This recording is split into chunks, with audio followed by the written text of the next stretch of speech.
मेरे सभी दर्शकों को मेरा यानी निधि शिमाली का नमस्कार। स्वागत है आपका मेरे आध्यात्मिक परिवार में। आज हम बात करेंगे तुला राशि वालों के जून माह के मासिक राशिफल की। यानी हम बात करेंगे कि इस महीने आपकी राशि के जीवन में क्या क्या बदलाव, अवसर, चुनौतियां और विशेष संयोग बन रहे हैं। कौन से दिन आपके लिए बहुत खास रहेंगे और किन क्षेत्रों में आपको मेहनत करनी होगी और किस दिशा में आपको लाभ भी मिलने वाला है। इन सभी सवालों के जवाब आज के इस वीडियो में आपको मिलेंगे, इसलिए वीडियो को ध्यानपूर्वक लास्ट तक जरूर देखिए। साथ में इस महीने के कुछ इस राशि के अनुसार विशेष उपाय भी मैं आपको बताऊंगी, जो कि आपके जीवन की नेगेटिव एनर्जी को दूर करेगा और सौभाग्य को यानी लक को आकर्षित करेगा। तो चलिए शुरू करते हैं जून माह का तुला राशि वालों का मासिक राशिफल। सबसे पहले बात करते हैं इस माह के कैलेंडर की। 5 जून को गंगा दशहरे का पर्व मनाया जाएगा। 6 जून को निर्जला एकादशी का पर्व बड़ी धूमधाम से मनाया जाएगा। 18 जून को कालाष्टमी का पर्व आ रहा है। वही 21 जून को अंतर्राष्ट्रीय योग दिवस मनाया जाएगा। 26 जून को गुप्त नवरात्रि प्रारंभ हो जाएगी और 27 जून को जगन्नाथ रथ यात्रा निकाली जाएगी। 28 जून को विनायक चतुर्थी मनाई जाएगी। तो ये है इस माह का कैलेंडर। अब आते हैं ग्रह गोचर की स्थिति पर। इस माह ग्रहों की स्थिति में क्या फेरबदल होंगे। सबसे पहले बात करते हैं सूर्य की, जो कि वर्तमान में अपनी सम राशि वृषभ में विराजमान है और 15 जून को अपनी मित्र राशि मिथुन में प्रवेश करेंगे। बुध ग्रह की बात करें तो वर्तमान में अपनी अति मित्र राशि वृषभ में विराजमान है। 6 जून को अपनी खुद की राशि मिथुन में स्वग्रही हो जाएंगे और 22 जून को पुनः राशि परिवर्तन कर अपनी सम राशि कर्क में प्रवेश करेंगे। मंगल ग्रह की अगर बात करें तो वर्तमान में अपनी नीच की राशि कर्क में विराजमान है और 7 जून को अपनी अति मित्र राशि सिंह में प्रवेश करेंगे। गुरु ग्रह इस पूरे माह अपनी सम राशि मिथुन में विराजमान रहेंगे। आपके राशि स्वामी शुक्र की बात करें तो वर्तमान में अपनी मित्र राशि मेष में विराजमान है। उस महीने के लास्ट में यानी 29 जून को वे अपनी खुद की राशि वृषभ में स्वग्रही हो जाएंगे। शनि ग्रह इस पूरे माह अपनी मित्र राशि मीन में विराजमान रहेंगे। राहु अपनी मित्र राशि कुंभ में और केतु अपनी सम राशि सिंह में इस माह विराजमान रहने वाले हैं। तो ये हुई इस माह की ग्रह गोचर की स्थिति। अब इसका क्या प्रभाव आपको यानी तुला राशि वालों को अपने इस माह पर यानी जून माह पर देखने को मिलेगा, उसके बारे में जान लेते हैं। तो शुरू करते हैं तुला राशि वालों का जून माह का मासिक राशिफल। और सबसे पहले मैं आपको बता दूं कि ये जो मैं आपको राशिफल दे रही हूं ये चंद्र गणनाओं पर आधारित है और आप इसे अपनी राशि और लग्न दोनों के हिसाब से देख सकते हैं।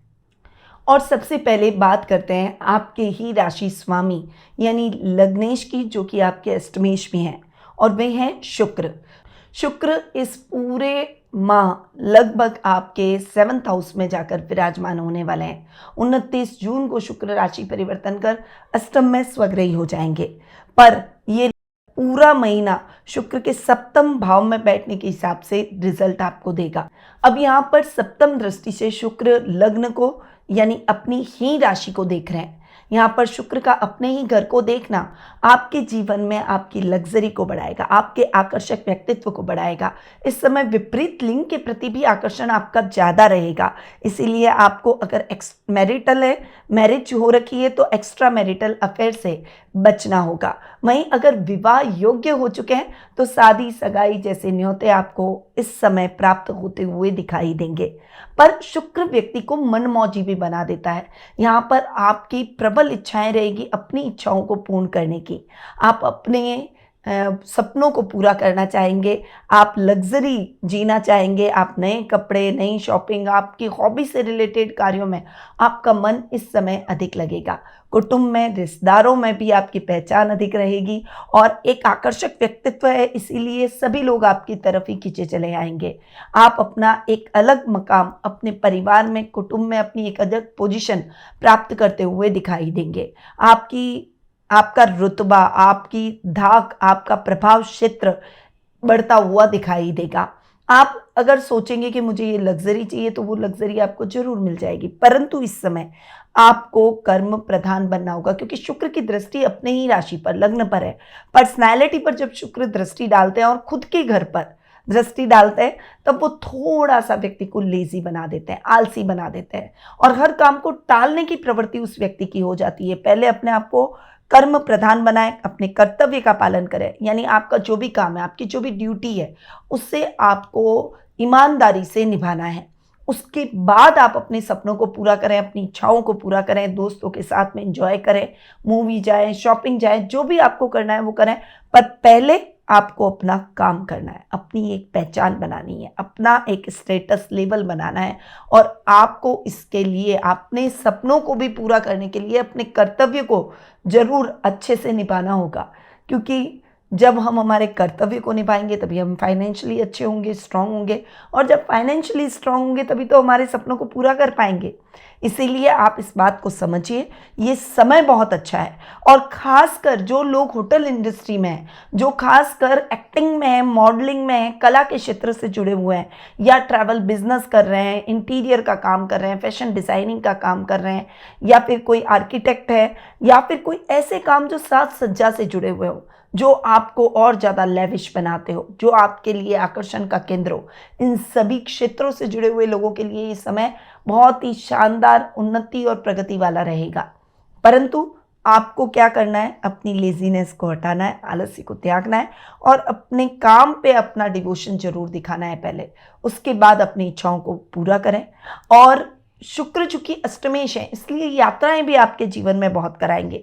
ये यात्राएं आपके लिए सुखद और मंगलमय भी रहेगी, पर इस समय आपके गुप्त शत्रु भी बढ़ सकते हैं, इसलिए अपने शत्रुओं से थोड़ा सा सावधान और सजग होकर चले। भावुकतावश किसी को भी अपनी गोपनीय बात शेयर ना करें। अपने सीक्रेट किसी के साथ शेयर करेंगे तो डेफिनेटली वो आपकी कमजोरी का फायदा जरूर उठाएगा, तो आपको इस बात का विशेष रूप से ध्यान रखना है।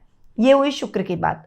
अब आते हैं आपके सेकेंड हाउस और आपके 7th हाउस के लॉर्ड पर, यानी मंगल की बात करेंगे। मंगल आपके 2nd हाउस के भी लॉर्ड है और 7th हाउस के भी लॉर्ड है और मंगल यहाँ पर अपनी नीचता खत्म कर रहे हैं। इस माह के प्रारंभ में ही मंगल नीचता खत्म करेंगे। यहाँ पर मंगल जैसे ही अपनी नीचता खत्म करेंगे, आप बहुत रिलैक्स होते हुए दिखाई देंगे। अब तक जो विश्व स्तरीय युद्ध की स्थितियां चल रही थी, हर जगह वॉर जैसी कंडीशन बनी हुई थी, अब थोड़ी सी वो ठंडी होगी। लोग वापस से थोड़ा सा बातचीत का रास्ता, कूटनीति का रास्ता निकालेंगे, जिससे युद्ध जैसी स्थितियां टलने में सहायता होगी। क्योंकि मंगल का वर्ष है और मंगल अब तक नीच के होकर बैठे थे। अब मंगल जून महीने में 7 जून को, यानी प्रारंभ के 1 वीक बाद ही मंगल राशि परिवर्तन कर आपके 11th हाउस में चले जाएंगे। यहाँ पर जैसे ही मंगल जाएंगे वैसे ही 2nd और आपको 7th हाउस के हिसाब से रिजल्ट अच्छे मिलना प्रारंभ हो जाएंगे। अब तक ऐसा हो रहा था, आप कहीं पर इन्वेस्टमेंट कर रहे थे, वहाँ पैसा फंस रहा था, कहीं किसी को उधार दिया तो वो उधार नहीं चुका रहा था, फालतू की समस्याएं, टेक्निकल समस्याएं, घर में कोई इलेक्ट्रॉनिक गैजेट खराब हो गया, गाड़ी के रिपेयरिंग पर खर्चा आ गया, इस तरह के छोटे छोटे खर्चे आपको बहुत बॉदर कर रहे थे। आपकी मनी स्टक हो रखी थी अलग अलग जगहों पर। अब वो मनी रिलीज हो जाएगी, आपको अपने पैसे मिलेंगे, छोटे छोटे खर्चे आपको परेशान नहीं करेंगे। अब आप रिलैक्स होते हुए दिखाई देंगे। रोजमर्रा के लाभ में भी वृद्धि होगी, कुटुंब में मान सम्मान बढ़ेगा, कुटुंब में आपका प्रभाव क्षेत्र बढ़ेगा। अब तक जो नेगेटिव छवि आपकी कुटुंब में बनी हुई थी, अब वो पॉजिटिव छवि में बदल जाएगी। लोग आपसे बहुत प्रभावित होकर आपको फॉलो करने का प्रयास करेंगे। मंगल आपको बहुत स्ट्रांग कर देगा, डिसीजन बहुत अच्छे होंगे और डिसीजन मेकिंग स्ट्रांग होते ही आपकी तरफ से जो भी डिसीजन लिए जाएंगे वो भी आपके लिए बहुत पॉजिटिव निकलेंगे। तो मंगल के प्रभाव क्षेत्र, नीच के प्रभाव क्षेत्र के खत्म होते ही आपको मंगल बहुत अच्छे रिजल्ट देना शुरू कर देंगे। वैसे भी 11th हाउस में वे केतु के साथ में कॉम्बिनेशन बनाएंगे और केतु को इक्विवेलेंट टू मंगल मानते हैं, तो केतु मंगल की पावर को और ज्यादा बढ़ाएगा। तो मंगल अपनी पावर डबल किए हुए है, तो डबल पावर से मंगल आपको डबल रिजल्ट देंगे। वहीं मंगल आपके 7th हाउस के लॉर्ड है, तो यहाँ पर जो भी टेक्निकल फील्ड से संबंधित काम करते हैं, चाहे वो माइनिंग का हो, रासायनिक पदार्थों का हो, भूमि से निकलने वाले कोई भी रासायनिक उर्वरक पदार्थ वो हो, या फिर मंगल लोहे का काम कराएं, कोई बड़ी इंडस्ट्री आप लेकर बैठे हैं, कोई बड़ी मशीनरी का अगर आपका काम रहता है, या फिर आप ऑटोमोबाइल के क्षेत्र से जुड़े हुए हैं, कोई सिक्योरिटी सर्विसेज का आपका काम रहता है, इन सभी क्षेत्रों में मंगल आपको बहुत अच्छी सफलता प्रदान करेंगे। आप अपने बिजनेस को बहुत अच्छे से एक्सपांड कर पाएंगे। मैरिटल लाइफ में आपको बहुत ज़्यादा सावधानी रखनी है। मंगल एक तो स्ट्रांग रहेंगे, तो इसलिए आपका ईगो भी इस समय स्ट्रांग रहेगा। फिर शुक्र 7th हाउस में बैठकर कारको भाव नाश की स्थिति लाते हैं, तो यहाँ पर कहीं ना कहीं दाम्पत्य जीवन में आपके ईगो की वजह से रिश्ता बिगड़ सकता है, झगड़े हो सकते हैं। देखिए, जब हम पर्सनल लाइफ में बहुत सुकून से रहते हैं ना, तो प्रोफेशनल लाइफ में भी बहुत एक्टिव रहते हैं। इसलिए आपकी पर्सनल लाइफ डिस्टर्ब नहीं होनी चाहिए। अपने ईगो को पर्सनल लाइफ में साइड रखें और अपने परिवार, अपने जीवन साथी को पूरा मान सम्मान और समर्पण दें, समय दें, ताकि वो भी आपकी भावनाओं की वैल्यू कर सके। तो थोड़ा सा इन चीज़ों को इम्प्रूव कर लेंगे तो पर्सनल लाइफ में आ रही समस्याएं दूर हो जाएगी। अब आते हैं आपके 3rd हाउस और आपके 6th हाउस पर। आपके 3rd और 6th हाउस के लॉर्ड है गुरु। यहाँ पर मैं गुरु की पोजीशन की बात करूंगी, तो यहाँ पर गुरु आपके भाग्य स्थान में बैठे हैं। भाग्य के साथ में गुरु की युति होगी, बुध गुरु की युति, फिर उसके बाद में सूर्य आ जाएंगे, तो सूर्य गुरु की युति बहुत अच्छी और कल्याणकारी आपके लिए रहेगी। अब कैसे रहेगी कि यहाँ पर गुरु और सूर्य की जो आधे माह युति होगी, वो आपके लिए जो गवर्नमेंट जॉब में है, जो प्रमोशन चाहते हैं, जो मनचाही ट्रांसफर चाहते हैं या कोई बड़ी अपॉर्चुनिटी चाहते हैं, उनके लिए ये टाइम पीरियड जबरदस्त रहने वाला है। वैसे भी गुरु देखिए 9th हाउस में बैठकर सप्तम दृष्टि से 3rd हाउस, जो कि गुरु का खुद का घर है, वहां अपने ही घर को देख रहे हैं। और कोई भी अपने घर को देखेगा तो खराब नहीं चाहेगा, तो यहाँ पर गुरु अपने ही घर को देखकर और ज्यादा आपको पावरफुल बना रहे हैं। आपके छोटे भाई बहनों से चल रहे मतभेद समाप्त हो जाएंगे। पैतृक संपत्ति संबंधी विवादों का निपटारा आपके पक्ष में जाएगा। इवन उनके सपोर्ट से आप फाइनेंशियली भी अपने आप को और स्ट्रांग महसूस करेंगे। राजनीति से जुड़े हुए काम फटाफट से होते हुए दिखाई देंगे। गवर्नमेंट में अटके काम जल्दी से आपके संपन्न हो जाएंगे और इस समय आपका सेल्फ कॉन्फिडेंस भी बहुत अप रहेगा। वहीं रोग भाव के स्वामी है, तो यहाँ पर थोड़ा सा आपको स्वास्थ्य के मामले में सावधान रहना है। जब भी गुरु रोग भाव का स्वामी होता है तो वो ओवरवेट की प्रॉब्लम जरूर देता है, वेट पुट ऑन बहुत जल्दी होता है, तो आपको अपने वजन को नियंत्रित करके चलना है। Daily meditation, exercise, yoga, gym, जो भी आप करते हैं वो आप रूटीन का हिस्सा जरूर बनाएं और उसे आप कंसिस्टेंसी से करें। उसमें कभी भी आपको नागा नहीं करनी। वैसे भी ये वर्ष मंगल का है, इसीलिए आपको जितनी आप अपनी एनर्जी को खर्च करेंगे उतना ही आप अपने आप को एक्टिव और कंस्ट्रक्टिव वे में आगे ले जाएंगे। इसीलिए आपको मंगल और गुरु के एनर्जी को बैलेंस करने के लिए हम अपनी हेल्थ का पहले ध्यान रखना है। अब गुरु आपके शत्रुओं को तो उत्पन्न करेंगे, शत्रु तो हर किसी के होते हैं, परंतु राइवल्स आपका बिगाड़ कुछ नहीं पाएंगे। आपकी पावरफुल पोजीशन या फिर आपका पावरफुल माइंड उनको परास्त करने में इनफ है और वो जरूर परास्त होंगे। तो ये हैं गुरु के परिणाम। अब आते हैं शनि पर। आपकी कुंडली के योग कारक ग्रह है शनि। अब यहाँ पर शनि योग कारक ग्रह कैसे कि आपके 4th और 5th हाउस के लॉर्ड है, केंद्र और त्रिकोण के स्वामी है, तो योग कारक ग्रह हो गए। शनि यहाँ पर 6th हाउस में बैठे। देखिए, शनि जहाँ बैठते उस घर को बढ़ाते हैं। यहाँ पर शनि रोग भाव में बैठे, थोड़ा सा स्वास्थ्य संबंधी समस्याएं, शत्रु जो मैंने आपको बोला वो बढ़ सकते हैं। पर शनि चूंकि 6th हाउस में बैठे हैं और शनि खुद एक पाप ग्रह है, इसीलिए वो थोड़ा सा बेटर रिजल्ट देगा। ठीक है ना। अब यहाँ पर आपको बता दूं कि 4th और 5th हाउस के लॉर्ड है, तो वो आपके आर्थिक समस्याओं को दूर करेंगे, आपको फाइनेंशियली थोड़ा सा स्टेबल करेंगे, कर्ज की स्थितियों से मुक्ति दिलाएंगे। इस समय सोच समझकर आप खर्चे करेंगे और अनर्गल खर्चों से जरूर बचेंगे। 5th हाउस में राहु बैठे हैं शनि के घर में, जो कि थोड़ा और पावरफुल हो गए क्योंकि शनि के घर में बैठे हैं। राहु और शनि को हम इक्विवेलेंट मानते हैं, तो यहाँ पर आपको अपने बच्चों पर नजर रखनी होगी, उनकी पढ़ाई, शिक्षा पर, वो कहाँ किस तरफ जा रहे हैं, गलत रास्ते पर तो नहीं जा रहे हैं, गलत आदतों की तरफ तो नहीं है, गलत मित्रों की तरफ तो नहीं है। ये सब चीजें आपको बहुत माइन्यूटली ऑब्जर्व करनी पड़ेगी और उन्हें गुस्सा नहीं करना है, नहीं तो वो विद्रोही हो जाएंगे और आपको भी डिसऑबे करना शुरू कर देंगे। तो आपको उनके साथ रहकर कदम से कदम मिलाकर उनको सही मार्गदर्शन प्रदान करते करते इमोशनली आपको उनको गलत चीज़ों से निकालना है। वहीं अगर आप करियर को लेकर कंफ्यूज हैं तो किसी अनुभवी व्यक्ति की सलाह लें, किसी काउंसलर को हायर जरूर करें, क्योंकि अगर एक गलत डिसीजन ले लिया तो बाद में आपको जाकर पछताना पड़ेगा और फिर अगर बाद में आप अपना निर्णय बदलेंगे तो वो साल आपके खराब हो जाएंगे, क्योंकि समय का अपना विशेष महत्व है। तो विद्यार्थी वर्ग को भी थोड़ा सा करियर के लिए सोच समझकर डिसीजन लेने होंगे। तो शनि आपको मिक्स रिजल्ट देते हुए दिखाई देंगे। अब आ जाते हैं सीधा और सीधा 9th हाउस पर और 12th हाउस पर। 9th और 12th हाउस के लॉर्ड है बुध। अब खर्च भाव और नवम भाव यानी भाग्य स्थान, उसके स्वामी है बुध। और आपको मैं बता दूं, बुध 6 जून से लेकर 22 जून तक स्वग्रही होकर 9th हाउस में रहेंगे। और ये जो टाइम पीरियड रहेगा ना, पहले का बाद का वो सब छोड़ दीजिए, ज्यादातर मोस्ट ऑफ टाइम पीरियड ये है महीने का, ठीक है ना। बाद में भी वो 10th हाउस में आ जाएंगे तब भी अच्छे रिजल्ट देंगे। तो मोस्ट ऑफ इस महीने का जो टाइम पीरियड रहेगा वो आपके लिए बहुत फेवरेबल रहेगा।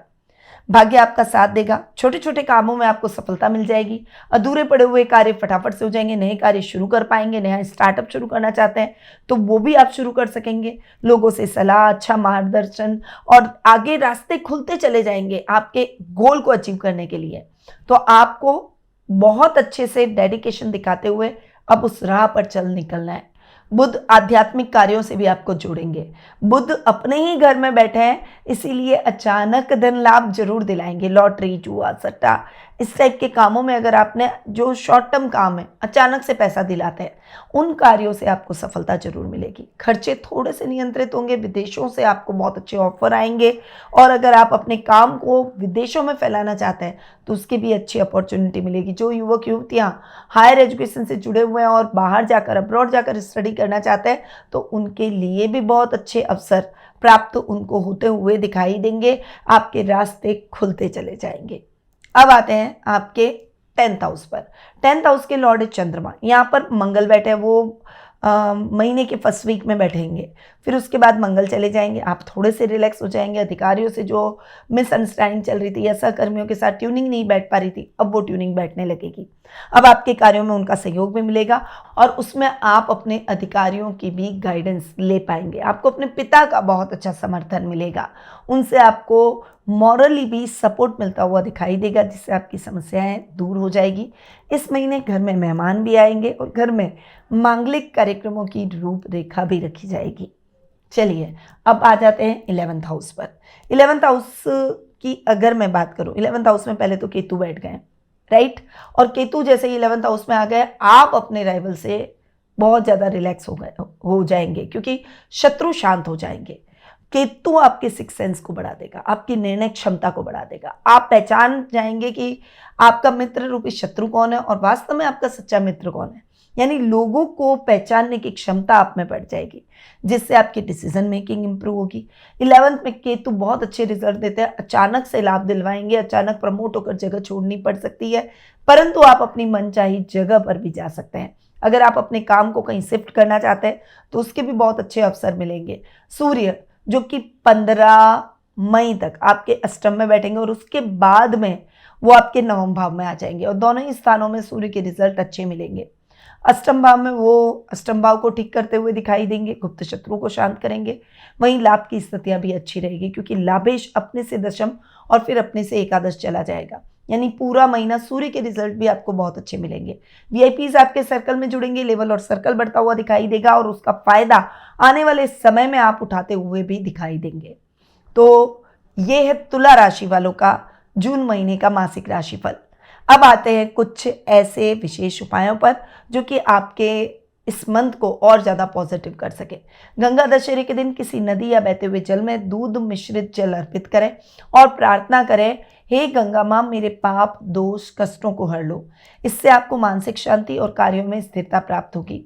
निर्जला एकादशी के दिन जलदान और शीतल पेय का दान विशेषकर गरीबों को जरूर करें। इससे पितृदोष और वाणी दोष दूर होगा, दाम्पत्य जीवन में मधुरता आएगी। रोजाना 9 माला माता काली और दुर्गा को गुप्त नवरात्रि में लौंग और कपूर चढ़ाकर ओम एम क्लीम चामुंडाय विच्चे मंत्र का जाप करते हुए करें। इससे शत्रु बाधा और तंत्र प्रभाव दूर होंगे। सप्ताह में एक दिन आपको तुलसी के पौधे के पास दीपक जलाकर ओम विष्णुवे नमः मंत्र का जाप करना है। ये उपाय जीवन में सौभाग्य और मानसिक संतुलन को बढ़ाएगा। तो ये उपाय आपको जरूर करना है। तो जो भी तुला राशि वाले मेरे जातक हैं, ये महीना आपके लिए उतार चढ़ाव भरा जरूर हो सकता है, लेकिन जो मैंने आपको उपाय सुझाए हैं और आप अगर धैर्य बनाए रखते हैं तो हर चुनौती को आप अवसर में बदल सकते हैं। आपसे अनुरोध है कि यदि वीडियो आपको बहुत पसंद आया हो तो आप इसे लाइक करें और अपने दोस्तों को, परिवार को, अपने सर्कल को शेयर जरूर करें। साथ ही अपने स्टेटस पे भी लगाएं। चैनल को सब्सक्राइब कर लें और बेल आइकन पर ऑल दबाएं ताकि आपको हर महीने का राशिफल और खास ज्योतिषीय जानकारियां समय समय पर मिलती रहे। अगर आप अपनी जन्म पत्रिका के आधार पर पर्सनल मीट या टेलीफोनिक अपॉइंटमेंट प्राप्त करना चाहते हैं तो नीचे दिए गए नंबर या फिर हमारी वेबसाइट के माध्यम से संपर्क कर सकते हैं। तो फिर मिलते हैं अगली राशि के मासिक राशिफल में। तब तक के लिए ईश्वर आपको सफलता, स्वास्थ्य और सुख शांति प्रदान करे। इन्हीं मनोभावों के साथ, इन्हीं शुभकामनाओं के साथ, जय श्री राधे कृष्णा। गुरुमानिधि श्रीमाली एक प्रसिद्ध ज्योतिषाचार्य हैं। उनके जोधपुर स्थित ज्योतिष संस्थान में महामृत्युंजय, काल सर्प दोष, मां बगलामुखी, विवाह बाधा निवारण पूजा एवं अन्य सभी प्रकार की पूजाएं संस्थान के विद्वान पंडितों द्वारा पूर्ण विधि विधान एवं शास्त्रोक्त रीति से संपन्न करवाई जाती है। अतः आज ही अपनी पूजा बुक करवाने हेतु इन नंबरों पर संपर्क करें 8955658362।